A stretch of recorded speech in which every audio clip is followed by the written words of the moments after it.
Diane sat next to me in the 3rd grade.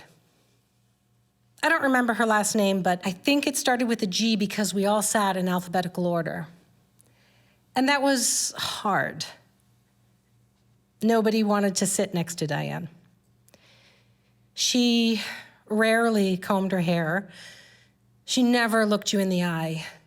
And she was always alone in the back of the playground. She bit her fingernails, and she'd hide them up under her shirt. And she'd poke her thumbs out of the holes in the sleeves. And I always think of her every time I see those really expensive Lululemon shirts with the thumb hole for added warmth. Diane was bullied.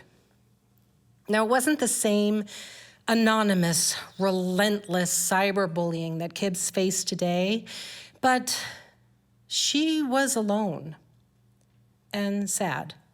Now, it was the early 1970s, and things were very different. You could smoke anywhere you wanted, on an airplane, in a restaurant, or my dad's favorite, in the car with the windows rolled up. There were no seatbelt laws in place, so you could just roll around in the back of your mother's smoky station wagon and nobody gave you a ticket. Classrooms did not use words like empathy and neurodivergent, and there were certainly no anti-bullying laws in place. It was Valentine's Day. We had spent the morning crafting mailboxes out of empty tissue box containers, covering them with crepe paper and coloring them with those markers that smelled like things, grapes and bubble gum and cherries, and you had the worst headache. We took those mailboxes and stuck them on the side of our desk. And throughout the day, kids would anonymously deliver Valentines to their favorite students. Again, it was the 1970s. Not every kid got a Valentine. Therefore, your popularity and your self-esteem was determined by days like Valentine's Day. The night before, I sat at the kitchen table with my mother, and I was carefully printing my name on each little Snoopy and Lucy Peanuts Valentine.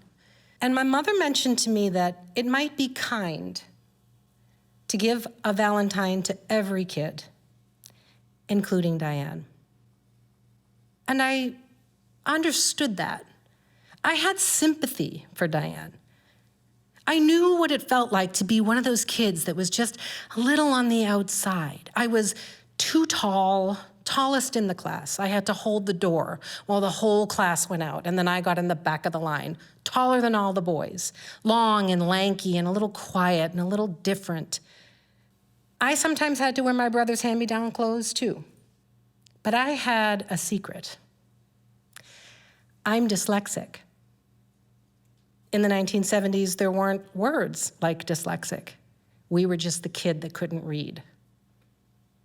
And on those days when the teacher would make you read a paragraph per desk, she'd go down the desk and each kid would read a paragraph. I spent the entire time trying to figure out which paragraph was going to be mine so that I could read through it just a few times so that I wouldn't sound so ridiculous when I had to say it out loud and that nobody would discover that I really couldn't read very well.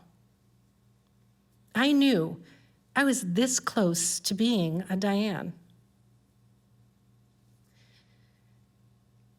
I snuck a Valentine into her mailbox that day. And when 2:15 came, it was time to tally your votes. Everybody started counting. 5, 6, 7, oh, one from Mark. Oh, Mark is so cute. And Diane was not in a big rush to get to her mailbox, but when she did, there he was, Snoopy. She turned to me with tears in her eyes. She threw her arms around me and her hair went into my face and my mouth. And she whispered in my ear, "Thank you." And I panicked. What if all those kids saw her hugging me? What if I became the next Diane? I returned her hug, but it wasn't out of kindness. I held her close so I could whisper something back, and I said, "If you tell anyone I gave it to you, I will say that you're a liar." Then I pushed her away, and I gathered up my Valentines and my books, and I ran. I ran all the way home, and the confession tumbled out of me before the kitchen door could shut. And my mother said, I needed to understand that life isn't about your own experience. Life is about the experience you offer to other people. 50 years later, I still think about that day. The callousness of my words, the cowardice not to stand behind such a tiny act of kindness. I've asked around about Diane, but she moved away sometime during that school year, and nobody else seems to remember her last name either. I do wish I could find her, because I would tell her that I'm sorry, but more than that. I owe Diane my gratitude. Her sadness on that day taught me that I have the capacity to be unkind. It taught me the difference between sympathy and empathy. It taught me when you act out of fear, you cause harm. Diane, I am a better person than I was because I sat next to you. Thank you.